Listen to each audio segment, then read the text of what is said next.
नमस्कार प्यारे बच्चों, आज हम पढ़ने जा रहे हैं हमारी 7वीं कक्षा का 7वां अध्याय आर्यवर्षा।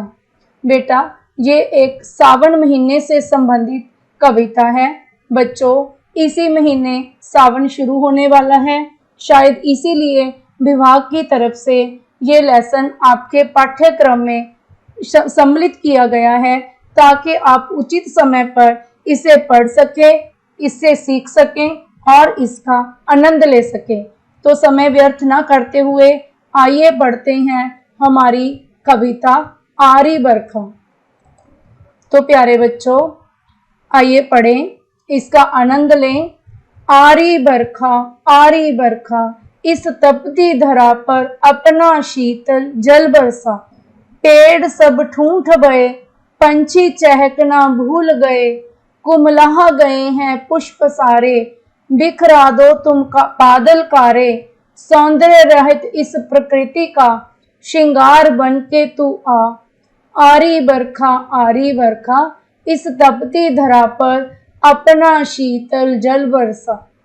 जहाँ कभी बहती थी नदियाँ, सूखे पत्थर दिख रहे, सिंधु दुर्बल हो चला, वियोग तेरा कैसे सहे।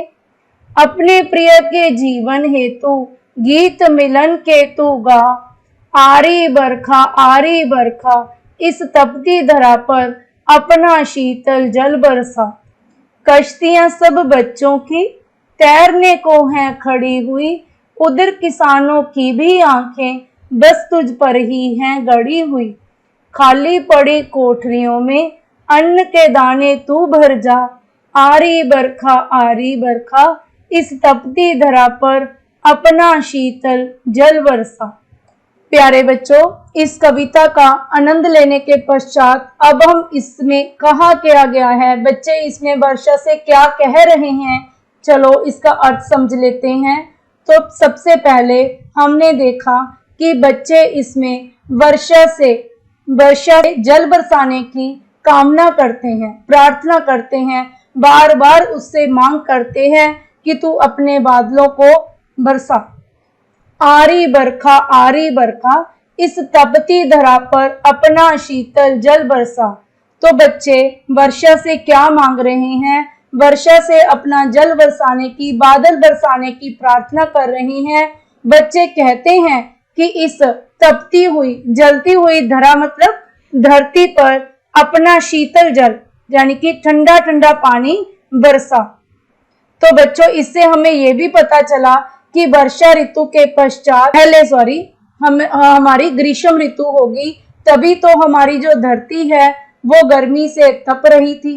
पेड़ सब ठूंठ गए, पंछी चहकना भूल गए। वर्षा के अभाव में सभी जो पेड़ हैं, पौधे हैं, वो सूख गए हैं। ठूंठ बढ़ना मतलब बिल्कुल सूख जाना, और पंछियों का चहकना बंद हो गया है। कुमला गए हैं पुष्प सारे, बिखरा दो तुम बादल कारे। तो वर्षा के विजोग में सभी के सभी जो पुष्प हैं, फूल हैं, वो भी मुरझा गए हैं। तो बच्चे प्रार्थना करते हैं कि तुम जल्दी से अपने कारे यानी कि काले बादल बरसा दो। सौंदर्य रहित इस प्रकृति का श्रृंगार बन के तू आ। आर्यवर्षा आर्यवर्षा, इस तपती धरा पर अपना शीतल जल बरसा।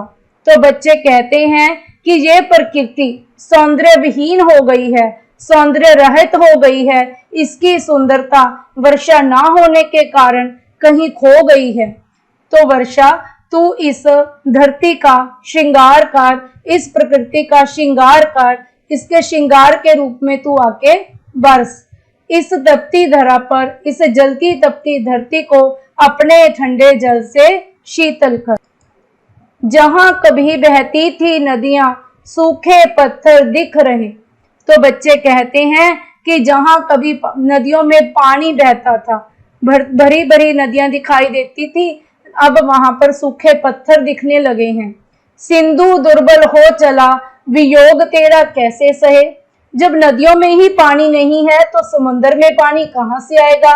तो सिंधु भी पानी के वियोग में, सिंधु बेटा सागर, सागर भी पानी के वियोग में बिल्कुल कमजोर हो गया है। जहां पर बहुत सारा पानी लहरें जिसमें उठती थी वहां पर आज लहरों की कमी दिखाई देने लगी है। अपने प्रिय के जीवन हेतु गीत मिलन केतु गा। इसमें प्रिय किसे कहा गया है? सागर को। तो वर्षा से बच्चे कहते हैं कि तू अपने प्राण प्रिय के जीवन बचाने हेतु इसके मिलन के गीत गाती हुई जल्दी से इस धरा पर बरस जा। आरी बरखा इस तपती धरा पर अपना शीतल जल बरसा। तो बच्चे फिर कामना करते हैं कि हे वर्षा तू जल्दी से आ और इस झुलसी हुई जली हुई धरती पर अपना ठंडा ठंडा जल बरसा। कश्तियां सब बच्चों की तैरने को हैं खड़ी हुई, उधर किसानों की भी आंखें बस तुझ पर ही है गड़ी हुई। तो बच्चे कहते हैं कि वर्षा हम सभी बच्चों की आंखें तुम पर इसलिए टिकी हुई हैं क्योंकि हम सब बच्चों की किश्तियां तुम्हारे जल में तैरने को बिल्कुल तैयार खड़ी हैं। तो बच्चों आप भी जब वर्षा आती है सावन के महीने में तो कागज की कश्तियां बनाकर पानी में जरूर चलाते होंगे। तो ये बच्चे भी यही कह रहे हैं कि हम सभी बच्चे अपनी नौकाएं लेकर नाव लेकर तुम्हारे पानी में तैराने के लिए तैयार खड़े हैं। उधर किसान भी वर्षा की जोर शोर से प्रतीक्षा कर रहे हैं। क्यों प्रतीक्षा कर रहे हैं बेटा? खाली पड़ी कोठरियों में अन्न के दाने तू भर जा, क्योंकि अगर वर्षा होगी तो हमारी फसलों को पानी मिलेगा और किसानों की कोठरियों में, हम सबकी कोठरियों में अनाज आएगा। तो बेटा किसान वर्षा की प्रतीक्षा क्यों कर रहे हैं? अपनी कोठरियों में अनाज के दाने भरने के लिए वर्षा से पानी की मांग कर रहे हैं। आरी बरखा इस तपती धरा पर अपना शीतल जल बरसा। तो बच्चे फिर यही प्रार्थना कर रहे हैं कि हे वर्षा तू जल्दी आ और इस झुलसी हुई तपी हुई धरती पर अपना ठंडा ठंडा जल बरसा। तो बच्चों आगे हम इसका अभ्यास देखेंगे। तो बच्चों कविता में से आपको जो भी मैंने कविता पढ़ाई है उसकी पंक्तियों का सरलार्थ करने संबंधी प्रश्न परीक्षा में पूछा जाता है। तो आप इसे ध्यान से सुने। अगर एक बार आपको समझ ना आए तो इसे 2 बार सुन लें, लेकिन इसे समझने का प्रयत्न करें। इसके पश्चात आपको कविता में से एक एक अंक वाले प्रश्न भी पूछे जाते हैं। तो आगे हम 1 या 2 वाक्य वाले प्रश्न करते हैं। बेटा आपकी सुविधा के लिए मैंने पाठ्य पुस्तक के ऊपर ही इनके प्रश्नों के सामने उत्तर लिखे हैं ताकि आपको करने में कोई दिक्कत ना हो। तो देखते हैं इसके प्रश्नोत्तर। पहला प्रश्न है, वर्षा ऋतु से पूर्व कौन सी ऋतु होती है? तो बच्चों मैंने आपको बताया, तो हम इससे गैस भी लगा सकते हैं, क्योंकि बच्चे क्या कह रहे हैं कि हे वर्षा तू आ और इस तपी हुई धरती पर जल वर्षा। तो इससे हमें ये पता चलता है कि वर्षा ऋतु से पूर्व ग्रीष्म ऋतु या गर्मी की ऋतु होती है। बेटा हमारा नेक्स्ट प्रश्न है, गर्मी के कारण प्रकृति कैसी दिखाई देती है? बेटा गर्मी के कारण प्रकृति सौंदर्य रहित दिखाई देती है। नदियों में सूखे पत्थर क्यों दिखाई देने लगे हैं? बेटा वर्षा की कमी के कारण या वर्षा ना होने के कारण नदियों में सूखे पत्थर दिखाई देने लगे हैं। हमारा नेक्स्ट प्रश्न है, सागर की दुर्बलता का क्या कारण था? तो सागर की दुर्बलता का कारण था नदियों में पानी ना होना, और नदियों में पानी ना होने का कारण था वर्षा का ना होना। तो हम ये भी लिख सकते हैं कि वर्षा का ना होना ही सागर की दुर्बलता का कारण था, क्योंकि अगर वर्षा होती तो नदियां भरती तो उनका पानी सागर में मिलता। बच्चे वर्षा की प्रतीक्षा क्यों करते हैं? बेटा किश्तियां चलाने के लिए। बच्चे वर्षा के पानी में अपनी कश्तियां चलाने के लिए वर्षा की प्रतीक्षा करते हैं। किसान वर्षा से क्या मांग रहे हैं? अपनी कोठरियों में दाने भरने के लिए वर्षा से जल की मांग कर रहे हैं। तो बेटा एक आपको उदाहरण के लिए यहाँ पर केवल एक पद्यांश दिया गया है, लेकिन इसका अर्थ ये नहीं है कि परीक्षा में आपको केवल इसी पद्यांश की व्याख्या पूछी जा सकती है। पूरी कविता में से आपको कोई भी पद्यांश इस प्रकार देकर 4 लाइनें या 6 लाइनें देकर उसकी सप्रसंग व्याख्या करने के लिए कहा जा सकता है। तो बेटा इसका अर्थ हम पहले कविता में कर चुके हैं।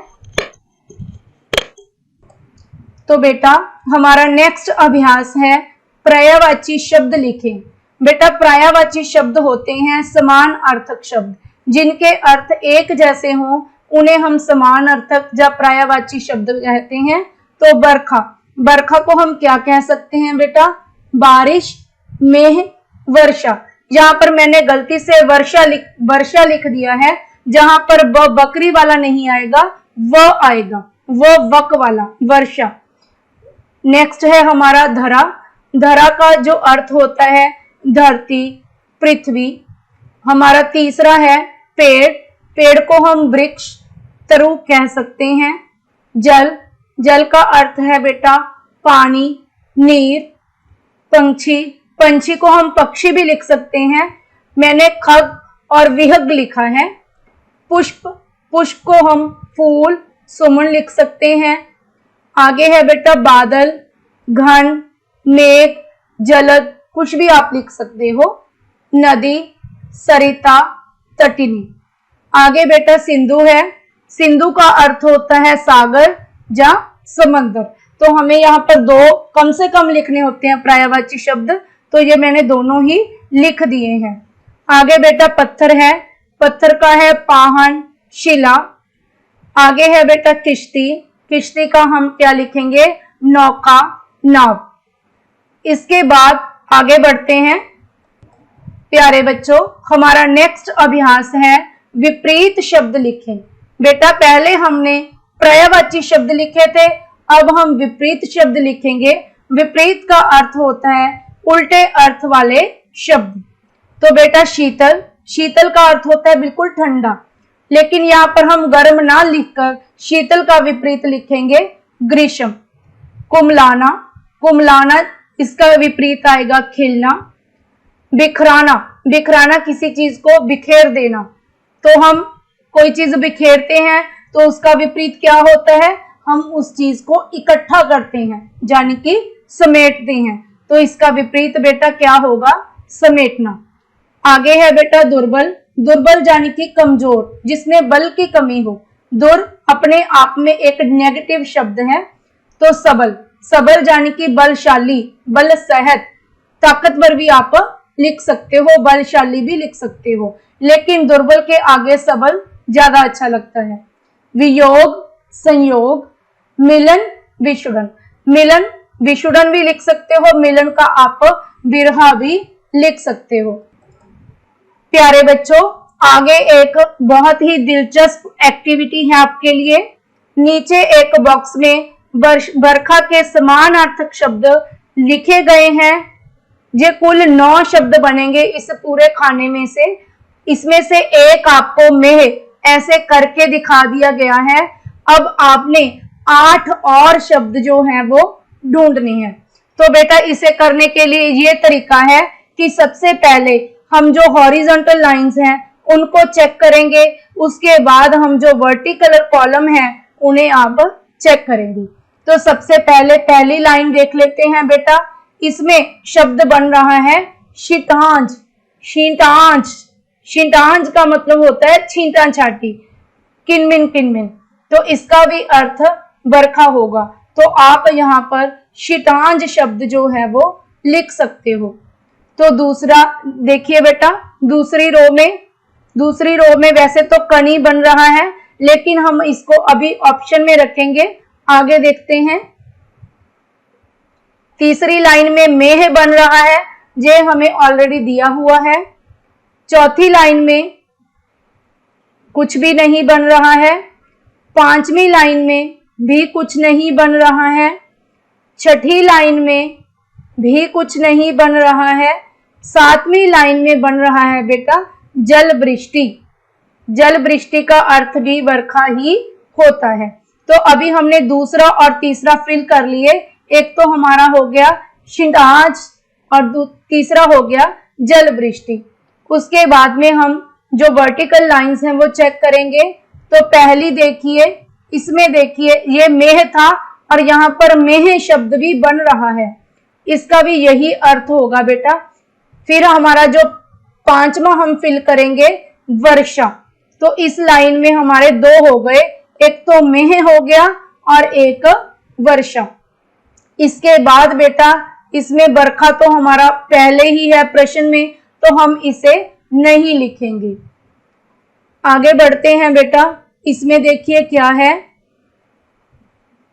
नहीं है। तो ये देखिए हमारा जो छठा शब्द बन गया कनी। उसके बाद आगे बढ़ते हैं बेटा, बारिश हमारा जो सातवां बन गया। उसके बाद बेटा झड़ी बन गया आठवां, और नौवां हमारा शब्द बन गया बूंदा बांदी। क्या बन गया बेटा? बूंदा बांदी। तो एक बार फिर से देख लेते हैं। हमारा 2 नंबर पे हम लिखेंगे शीतांश, ठीक है बेटा। तीसरे नंबर पे हम लिखेंगे कनी। चौथे नंबर पे हम लिखेंगे बेटा जल वृष्टि।